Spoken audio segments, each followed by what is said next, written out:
Radius Renungan Harian Anak. Hai anak-anak, jumpa lagi anak-anak. Kita sini di dalam gedung gereja yang sedang direnovasi. Suasananya agak gelap.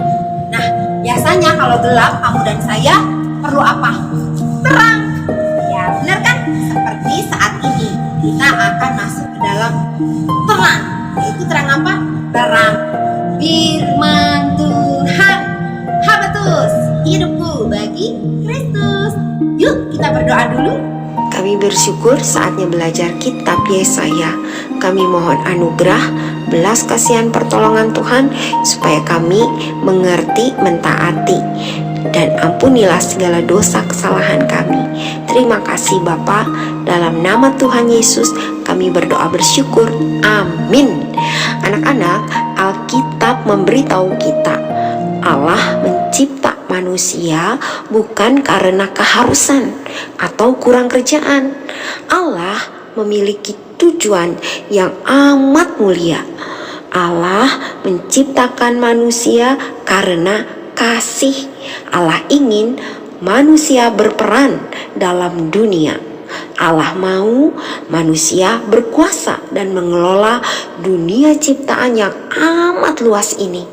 Allah mau manusia menemukan keindahan dan hikmat Allah di dalam dunia ini.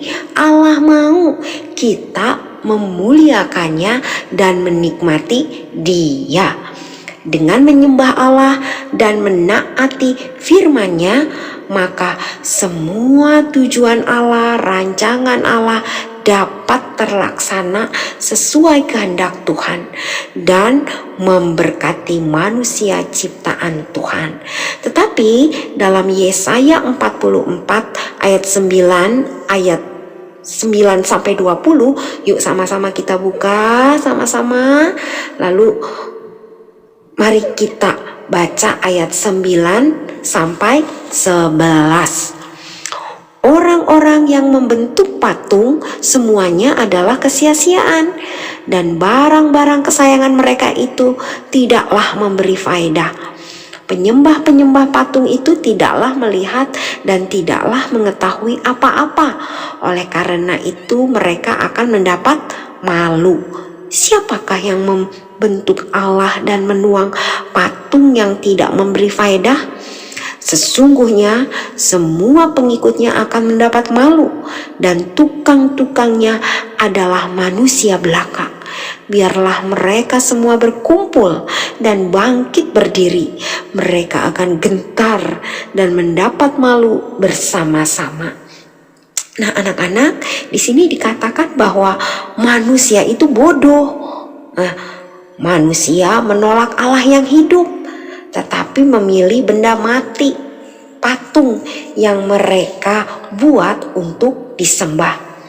Manusia bertindak seperti pencipta, dan patung yang mereka sembah adalah ciptaannya.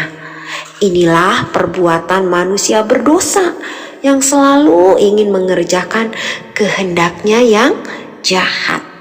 Maka Allah murka, marah, dan mengecam, mencela kejahatan manusia itu. Allah memberitahu patung-patung tidak berkuasa dan sia-sia. Nah, anak-anak, menyembah patung, berhala adalah perbuatan bodoh, perbuatan dosa. Kalau zaman dahulu berhala bisa berbentuk patung, tetapi untuk zaman sekarang, berhala yang hadir dalam kehidupan kita sehari-hari adalah bisa uang, handphone, hobi, dan banyak lagi.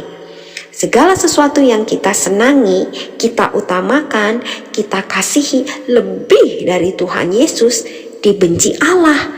Itulah berhala. Berhala itu bodoh, sia-sia. Hanya Allah sejati yang sanggup membuat hidup kamu dan saya menjadi manusia sejati, manusia yang bersuka cita, diberkati oleh Allah Sang Pencipta. Nah anak-anak, Allah sejati adalah Allah yang rela memberi diri menggantikan hukuman dosa manusia-manusia yang bodoh. Kamu juga saya adalah manusia yang bodoh. Dan Tuhan menggantikan dosa-dosa kita dengan cara mati di atas kayu salib.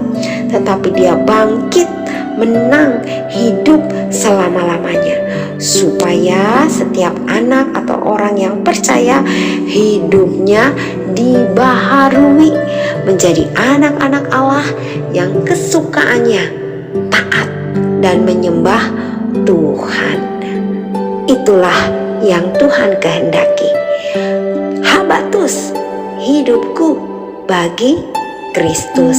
Nah, buat anak-anak yang belum percaya Tuhan Yesus, maukah kamu percaya kepada Allah yang sejati, menyembah Allah yang sejati?